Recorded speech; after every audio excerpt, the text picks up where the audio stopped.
उत्तर प्रदेश में विधानसभा चुनाव भले ही 2 साल बाद यानी फरवरी मार्च 2027 में संभावित हो, लेकिन भारतीय जनता पार्टी ने अपनी रणनीति पर काम करना शुरू कर दिया है। पार्टी के सामने चुनौती विपक्ष इंडिया गठबंधन, खासकर समाजवादी पार्टी के पिछड़ा दलित अल्पसंख्यक यानी पीडीए पॉलिटिक्स की है। लोकसभा चुनाव 2024 में पीडीए पॉलिटिक्स की नैया पर सवार अखिलेश यादव ने भारतीय जनता पार्टी को पीछे छोड़ दिया था।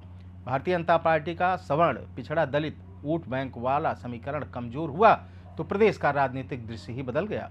हालांकि विधानसभा उपचुनाव आते आते योगी आदित्यनाथ के नेतृत्व में बीजेपी ने तेजी से बाउंस बैक किया। बटोगे तो कटोगे और एक है तो सेफ है जैसे नारों के जरिए पार्टी ने अपनी खोई ताकत फिर से हासिल की है। अब सीएम योगी एक बार फिर 80-20 पॉलिटिक्स पर लौटते दिख रहे हैं। सीएम योगी आदित्यनाथ ने विधानसभा चुनाव 2027 के समीकरण को साफ कर दिया है। उन्होंने कहा है कि 2027 में भी लड़ाई 80 बनाम 20 की होने वाली है।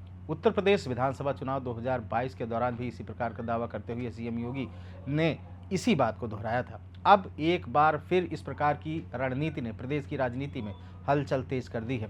सीएम योगी आदित्यनाथ शनिवार को एक टीवी चैनल के कार्यक्रम में भाग ले रहे थे। इसी दौरान उन्होंने उत्तर प्रदेश विधानसभा चुनाव 2027 को लेकर बड़ा बयान दिया है। सीएम योगी ने यूपी चुनाव 2027 की रणनीति तैयारी शुरू कर दी है। इसको लेकर लगातार भारतीय जनता पार्टी जमीन पर काम करती दिख भी रही है। 2024 के लोकसभा चुनाव में भाजपा को प्रदेश में करारी हार का सामना करना पड़ा था। करीब एक दशक बाद भाजपा का जनाधार प्रदेश में खिसकता दिखा।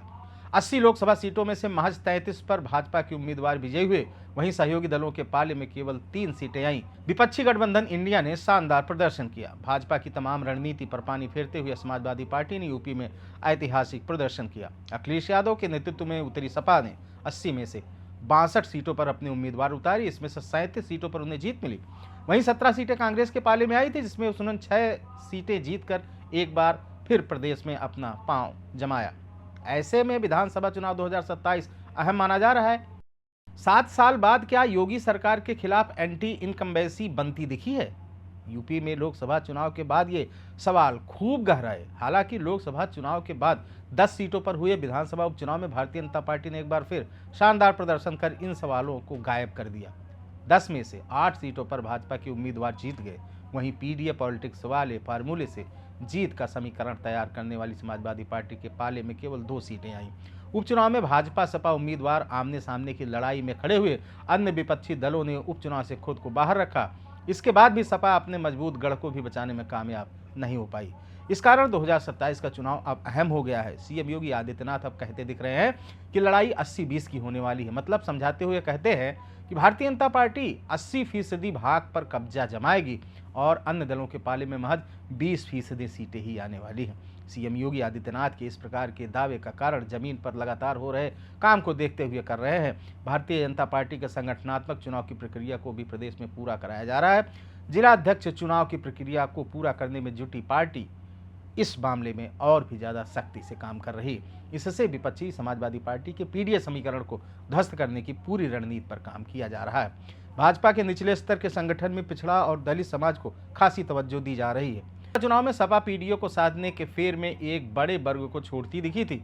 बीजेपी की रणनीति का असर जमीन पर होता दिख रहा है। वहीं जिला स्तर पर भी पिछड़ा और दलित वर्ग को विशेष तरजीह दी जा रही है। बीजेपी यादव जात के नेताओं को भी संगठन में जिम्मेदारी दे रही है। संगठन में बड़ा अवसर मिलने के बाद निचले स्तर पर प्रभाव रखने वाले नेता अपने जातीय पॉकेट्स को भाजपा की तरफ खिसकाने का प्रयास करेंगे। ऐसे में पार्टी की ताकत बढ़नी तय है। सीएम योगी इससे आश्वस्त दिखते हैं।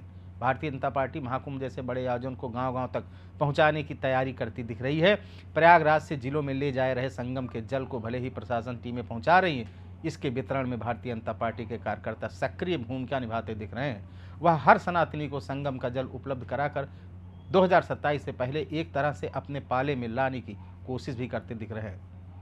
दरअसल महाकुंभ के दौरान विपक्षी दलों की ओर से लगातार सरकार पर हमले होते रहे। सीएम योगी आदित्यनाथ पिछले दिनों महाकुंभ के आयोजन के दौरान उठाए जा रहे सवालों को सरकार पर हो रहे सवालों की जगह सनातन के खिलाफ दुष्प्रचार के रूप में पेश कर दिया। अब जमीन पर इस बात को पहुंचाने की कोशिश जारी है। इसके अलावा अयोध्या में रामलला का मुद्दा भी विधानसभा चुनाव में खूब गहराना तय है। यूपी चुनाव 2022 के दौरान 80-20 का नारा देने के समय सीएम योगी ने सरकार की योजनाओं का लाभ पाने वाले 80% के भाजपा के पाले में आने का दावा किया था। हालांकि उस चुनाव में सपा ने 111 सीटों पर जीत दर्ज की थी। वहीं भाजपा को 255 सीटों पर जीत मिली।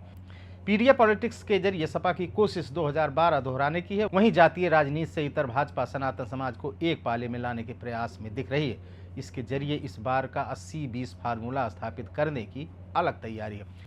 पिछले दिनों जिस प्रकार से सीएम योगी के नारों ने कई विधानसभा चुनाव में और यूपी उपचुनाव में अहम भूमिका निभाई, वह 2027 में भी असरदार हो सकती है।